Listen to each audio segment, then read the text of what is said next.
Outra coisa que mudou, assim, foi mudando minha vida ao longo do tempo, foi o próprio distanciamento do fato em si, né?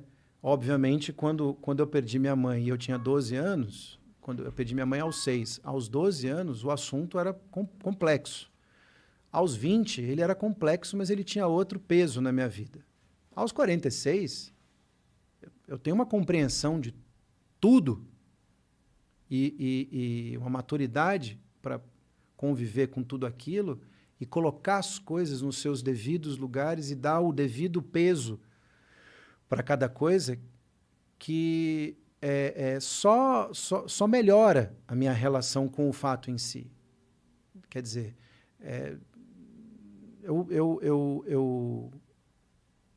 eu aprendo muito mais a cada momento que fica mais distante, porque eu começo a ter uma frieza para olhar determinadas coisas. Então, por exemplo, eu não me recordo quando ela morreu, eu não me recordo de chorar profundamente. No dia seguinte, eu fui para a escola, normalmente, como qualquer outro dia. Meu pai perguntou: vocês querem ficar em casa? Não, eu quero ir para a escola, ver meus amigos. E você consegue imaginar o que estava a escola no dia seguinte, né? Eu falo que eu brinco que eu dou coletiva desde os 6 anos de idade, né? Porque você entra na escola, junta todo mundo, claro. E aí pergunta que se você não devia estar fazendo para uma criança de 6 anos, você tem que responder. E professor que tem um tato zero, né, na sua vida. E a vida foi indo. E você vai se autorregulando, né? Porque tem coisa que o teu pai consegue dar conta e tem coisa que você que lute. Você aprende a dar conta. É na porrada. Não tem jeito. E eu fui dando o meu jeito. O João foi dando o jeito dele. E aí, justamente, a idade equaliza as coisas em tempos diferentes. A Maria Rita do jeito dela, eu do meu jeito, o João do jeito... E aí, eu lembro, com 12 anos, meu pai fez um disco com uma cantora peruana e ela pediu para gravar uma música da minha mãe.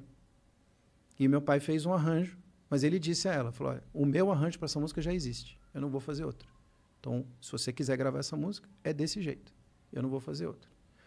Ela falou: tá bom. Ele falou: sua conta e risco, porque o arranjo vai ser o mesmo. Ela falou: ok. E ele fez exatamente o mesmo arranjo. E eu lembro no dia da audição, que ele foi mostrar o disco, e aí chegou essa música. Cara, abriu um buraco embaixo de mim, abriu um buraco. Eu não conseguia respirar, não conseguia entender mais nada. Foi quando eu tive a noção da perda pela primeira vez, 6 anos depois. Eu precisei de quase isso de terapia para entender por que isso aconteceu. Mas, então, eu fui... E aí, cada vez que eu me deparo com uma pessoa... Porque, assim, as pessoas não entendem isso, né? Você está aqui indo fazer compra. Eu estou de pessoa física. A partir do momento que me reconhece, eu viro pessoa jurídica, na hora, né? Aí você... E, assim, de cada 10 pessoas que me abordam, 9 falam dela. Ou me abordam por causa dela. Então, eu convivo com a perda dela quase que todo dia. Se você não aprender a lidar com isso, você fica louco. Sim. Porque, no final das contas, eu faço a mesma coisa que ela faz. Então, eu não tenho crise de identidade com o meu trabalho, né? Não tenho. Vivo muito bem com o meu trabalho e está tudo certo. E respeito o que ela deixou. E Mas também é a consciência de que as pessoas que fazem isso não estão vindo na maldade, né? nunca. Elas estão vindo por um É um carinho carinho absurdo. enlouquecedor. Então, assim, não só por ela, mas de pensar assim, tem alguma coisa aqui que, né, que existe ainda. Cris, você consegue imaginar quantas pessoas já quase desmaiaram na minha frente de saber que estavam encostando em algo dela? De ter tremedeira, da pessoa não conseguir falar. Mas eu lidei com isso assim, já perdi a conta. É uma loucura, entendeu? Então, assim, como é que você cria uma barreira para se proteger? Não tem que se proteger, é o que é. Sim. E, de repente, receber esse carinho... Total. Que, de alguma forma, te conecta a ela de uma maneira doce, que é... E aquela pessoa esse precisa amor todo, extravasar né? esse carinho. E a única forma que ela vai conseguir extravasar esse carinho é se eu receber ele. Porque Senão, aquele se eu fã bloquear, Sim. vai fazer mal para ela. Aquele fã também ficou órfão Total. de onde depositar o carinho. Então, quando vê um ser que veio dela e que também tem um trabalho que dá continuidade ao legado dela, se sente muito... É uma maluquice, mas assim, foi o que eu falei, assim, se esse é o roteiro da minha vida, bora lá, entendeu? Vou abraçar, né? Vamos para cima, entendeu? E aí, ao mesmo tempo, com o tempo, ao passar dos anos, eu comecei por exemplo, nós tínhamos uma resistência muito grande às homenagens feitas a ela que não passassem por nós, de alguma forma.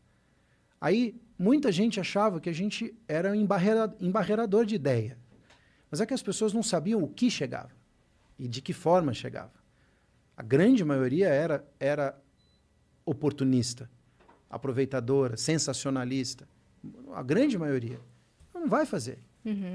Muitíssimas poucas pessoas chegavam com uma ideia sólida, à altura dela, agregando valor. Não vinha isso. Assim como foi o livro. Exato. Né? O filme. E aí você começa... Bem, fechamos em copas, não atendemos ninguém. Chega, não falamos sobre esse assunto. E nos restringimos aos editoriais de gravadora e tudo mais. Mas continuavam vindo as coisas. Quando veio tudo meio junto, o musical, o livro, o filme... Eu lembro engraçado, a Rafa, a minha filha já tinha nascido, e eu tive uma sensação assim muito louca. Eu falei, cara, essa história precisa ser contada. Ela precisa ser contada. Entendeu? Mas a gente só vai ter a real noção do impacto disso, do quanto isso é bom, quanto isso é ruim, se a gente deixar fazer. A gente está aqui para se manifestar. Deixei fazer. A Cris quis fazer. Beleza, a Cris fez. E aí? Não gostei. É o meu direito. Mas se o mundo gosta, entendeu? E ela não mentiu, não inventou, não deturpou, nem nada, velho, tá no bora mundo. aí, entendeu? Porque só isso vai fazer a Elis continuar na cabeça de todo mundo. As novas gerações precisam da Elis. Elas não sabem, mas elas precisam.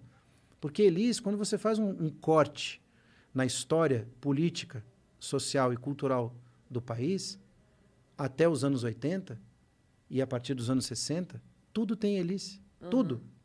Tudo. É uma loucura. A mulher viveu 36 anos e deixou uma obra como se ela tivesse vivido 60. Você fala, que loucura é essa? Uma obra atemporal. E tão moderna, né? Isso tão precisa ser dito. Atual, né? Isso precisa ser dito, entendeu? Porque é um patrimônio nosso.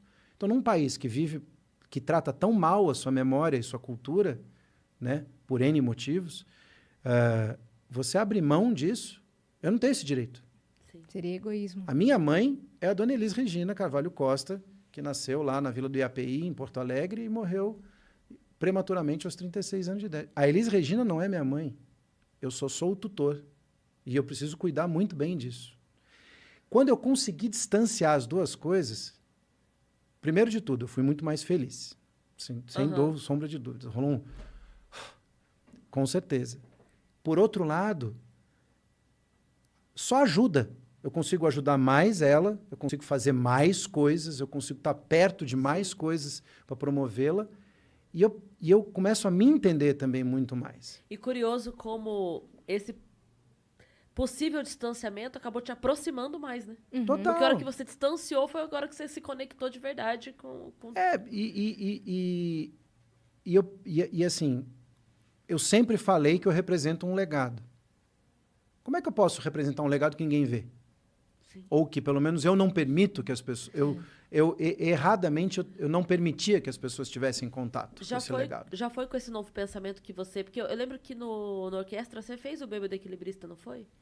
Eu fiz, não gravei, eu só fiz. Fez. Eu toquei porque eu tinha tocado num especial, e aí o arranjo ficou, e a gente resolveu fazer... Acho que foi no último show... Porque eu tinha feito Elis por Eles, né? Então eu tinha um arranjo pronto. Sim. E aí eu resolvi tocar aqui em São Paulo. Acho que eu toquei uma vez no Rio e uma vez aqui em São Então Paulo. dei sorte que peguei esse dia. Você tocou no Todo Seu também. Foi. Eu não tenho nenhum problema de tocar qualquer música que seja dela. A única coisa que eu sempre peço para que as pessoas entendam é se eu não quiser tocar. Sim. É só isso. Mas por que você quer tocar? Eu comigo mesmo. Mas eu não me oponho a tocar. Entendeu? Eu sempre falei assim, homenagem É pessoal. Você vai fazer a sua, você vai fazer a sua, eu vou fazer a minha. Entendeu? Então é isso. Então, você fez homenagens pontualmente para sua mãe, então você quis sair na foto, você quis pegar um rabo de foguete. Você pensa assim? Tá bom. Beleza. Eu não tô mais nem aí. Eu juro por Deus, não tô mais nem aí. Não tô nem aí. O que acham, deixam de achar. Uhum. Eu tenho uma responsabilidade, sem dúvida, entendeu? Muito me ajudou, por exemplo, parece uma maluquice isso, né? Que eu tenho que apresentar a avó da minha filha para ela, né? Eu tenho que apresentar, para ela entender. Sim. Porque se ela quiser seguir nesse caminho, ela precisa entender o tamanho da pressão, né? O tamanho da encrenca. Porque se para mim, que sou homem, já dói, você imagina para quem é mulher, né? Então, mas eu apresento. Apresentar para ela me fez entender o quanto eu precisava que isso chegasse às pessoas. Sim. Mais, né? Sim. Mais. Ela tem 15 aconteceu anos isso com e a Maria agora Rita, as né? amigas dela precisam saber quem é. Sim. Essa comparação aconteceu com a Maria Rita. Quando ela apareceu, muita gente falando, tá copiando, tá copiando. Falando, gente, mas é filha, como é que não vai ser? Como é que Então, não vai parecer? É uma coisa muito...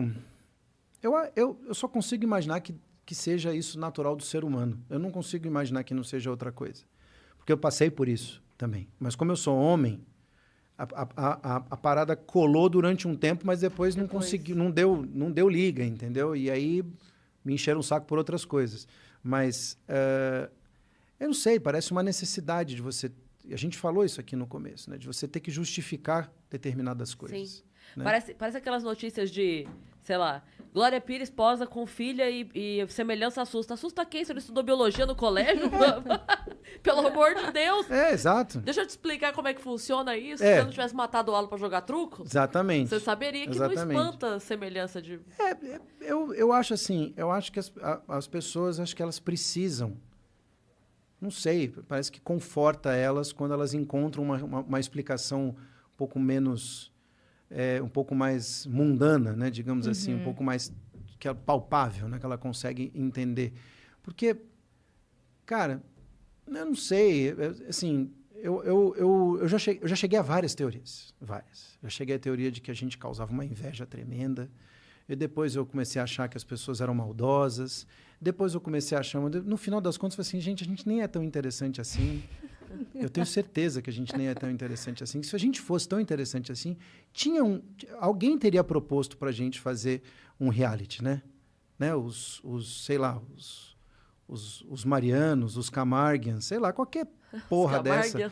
Sei lá, entendeu? Pô, não é má ideia não, hein? Não, todo mundo pensa em fazer isso, mas assim, eu falo assim, mas é que os nossos arranca-rabos são diferentes dos outros, então não sei se vai ter tanta graça assim, né?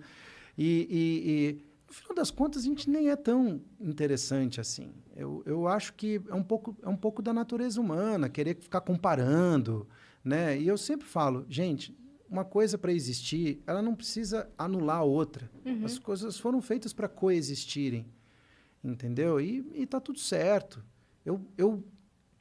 Eu acho que talvez se ela não tivesse morrido, primeiro que esse papo não existiria e ele seria sem graça pra caramba, porque ela estaria aqui falando um monte, dando bronca em todo mundo e pegando no pé de todo mundo. Mas eu acho que, assim, eu uma vez falei isso e eu tenho quase certeza absoluta. Eu acho que se ela fosse viva, talvez eu não fosse cantor.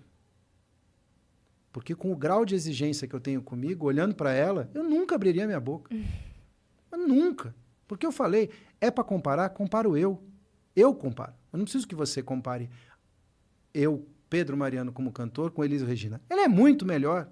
Até porque ela não vai ter a chance de fazer o próximo disco ruim. Ela não vai fazer merda. Eu vou, um monte. Já fiz e vou continuar fazendo. Ela não, ela é perfeita. Ela não tem defeito. Ela não está aqui para dar uma entrevista e pisar no pé de alguém e alguém ficar bravo com ela e ela tem que dar explicação, ser cancelada. Não está. Ela é perfeita. Então, se você acha que você está contribuindo de alguma forma, me comparando a ela, se você acha isso, que pena. Porque não está ajudando em nada. Ela é ela. E ela fez o que ela fez ralando pra caramba. Ela trabalhou demais para fazer o que ela fez. Quase, creio, parece até que recebeu alguma mensagem de alguém dizendo que o trem dela ia partir antes. Porque o que ela deixou é surreal. É surreal Pra tão pouco de tempo. volume, né? Aham. De volume de trabalho. Qualidade nem se fala, mas é surreal. Sim. Então, assim, quando você olha tudo isso, é de uma covardia sem tamanho você querer compará-la com qualquer pessoa. Você quer comparar com os filhos? Que ser humano é esse que faz um negócio Pois desse? é. Se você tem filho, se transporte para essa situação e veja se você está Pois é. fazendo o bem. É. Ou se você não está só É enchendo cruel, né? o nosso saco. Entendeu? Com É, isso. e é cruel. Que comparação doida é essa? Que É você faz do filho desnecessária. com a mãe. Entendeu? Já não basta Jornalista a perda. fez, nego de gravadora fez, público fez. É assim, é um negócio. Aí eu chego à conclusão, é da natureza humana. Porque Tipo, não pode ser, né? Porque não pode ser racional, entendeu? Uma coisa racional. Sim. Assim, não, mas você viu? Não compara, entendeu? Uma vez me perguntam muito, né? Por que você fez esse disco? Pô, no meu DVD, que eu gravei de 10 anos de carreira, me perguntaram por que eu chamei a Sandy.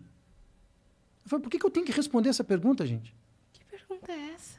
Não, por que você chama? Porque, acredito que é porque eu gosto dela, né? Porque Alguém discorda que ela canta bem aqui, É, por favor?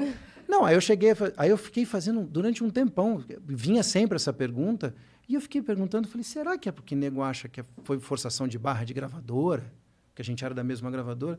Falei, gente, é só olhar, olha as minhas entrevistas, eu cansei de elogiar A ela. Sandy é incrível. Eu adoro ela, aliás, eu adoro a família toda. São pessoas incríveis. dois. Então, assim, quando você pega esse tipo de pergunta, vindo assim, out of the blue, você começa a entender, fala assim, acho que não foi o cérebro que fez essa pergunta, né? Foi algum deslize, entendeu?